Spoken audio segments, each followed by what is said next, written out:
Depuis quelques mois, la législation suisse, qui est plus souple que dans d'autres pays, ouvre la voie aux producteurs de chanvre contenant moins de 1% de THC. Le cannabidiol, ou CBD c'est son nom, se trouve sous différentes formes et se vend désormais partout en Suisse, sur Internet et dans les kiosques.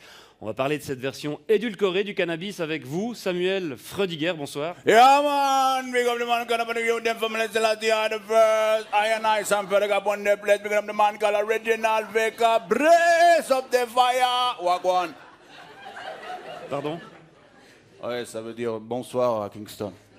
D'accord. Alors vous êtes un consommateur régulier de cannabis, vous êtes aussi membre d'un groupe de reggae suisse, Yeah, Brada Framanada Mada. Brother from another mother, man. C'est quand tu es frère, tu es brother, mais tu n'as pas la même maman, man. Brother from another mother, brother from another mother, brother from another mother.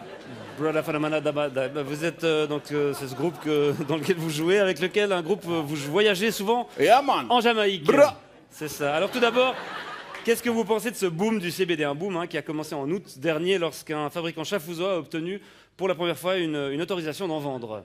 Man, moi je trouve c'est rigolo de voir les clients qui vont acheter une ou deux têtes de weed comme si c'était des chiclettes. Mais il faut dire c'est Baba et c'est Bobo et c'est Babylone. Babylone, c'est la société qui est décadente et il les encourage à vendre ces produits qui sèment la panique, man. Ouais, la panique, notamment chez les forces de l'ordre, qui font face à un nouveau casse-tête. Yeah, man. Les pauvres policiers, man, ils peuvent pas faire la différence entre le CBD et la CNC, man. Là. La sensimilla, man. La ganja, la weed, la marijuana, la kaya, man, whatever. D'accord, parce qu'il est vrai qu'en apparence, le cannabis légal ressemble à s'y méprendre à son cousin. Man, les pauvres petits boys de police, man. Ils peuvent pas faire la différence, man. Il faut qu'ils aillent goûter le produit. Alors imagine, man, le pauvre policier, man. Excusez-moi, vous pouvez me présenter vos papiers à rouler d'identité. Ce sera pas possible, man. Oui. Je rappelle que cette variante de cannabis ne tombe pas sous le coup de la loi fédérale sur le stupéfiant, une loi de 2011, puisqu'elle contient moins de 1% de THC. Bombo clad de fire, bonagwande, man. Il faut savoir qu'on obtient ce tabac en manipulant la plante. Man. En la manipulant. En manipulant la plante. Génétiquement. En faisant des croisements, man, des petites chimies, et on atténue comme ça le produit, on le rend allégé.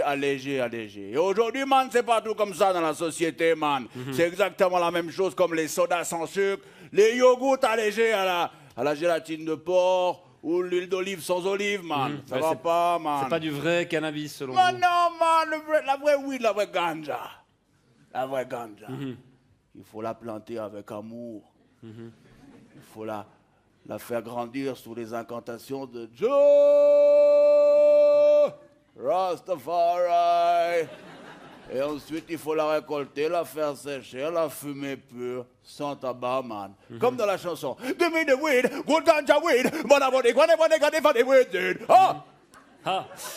Bon, naturel ou pas, le cannabis contenant un taux de THC élevé. THC, man. C'est quoi THC? Tétrahydrocannabinol, tétrahydro peut-être. Yeah, Cannabinol. C'est d'abord une drogue et contre laquelle les pouvoirs publics sont censés lutter, monsieur Freudiger. Et pourquoi, man, on ne pourrait pas lutter d'abord contre l'alcool, man? L'alcool, man. Interdire l'alcool, man!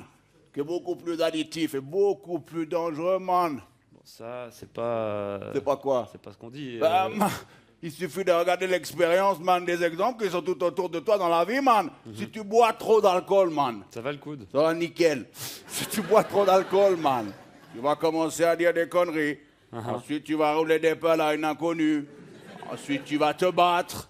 Ensuite, tu vas te retrouver tout nu dans la rue. Le sgay galère.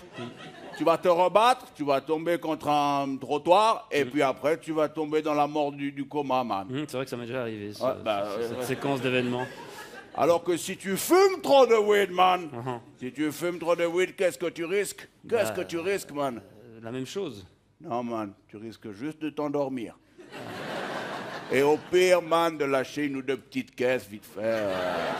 C'est pas tout à fait ce que disent les spécialistes de la question. Ah, man, mais ça me rappelle ce vieux proverbe jamaïcain, you know, man, when daddy smokes some weed, he's never speed. When daddy drinks some whiskey, it is gonna be more risky. Ouais, quand papa fume de l'herbe, il est tout calme. En revanche, quand il boit du whisky, ça devient un peu plus risqué. Exact. Ouais. Bon, en tout cas, on se réjouit de voir comment le marché du cannabis light va évoluer ces prochains mois. Je vous remercie d'être venu nous apporter votre point de vue, Samuel Freudiger. Comment on dit au revoir en jamaïcain?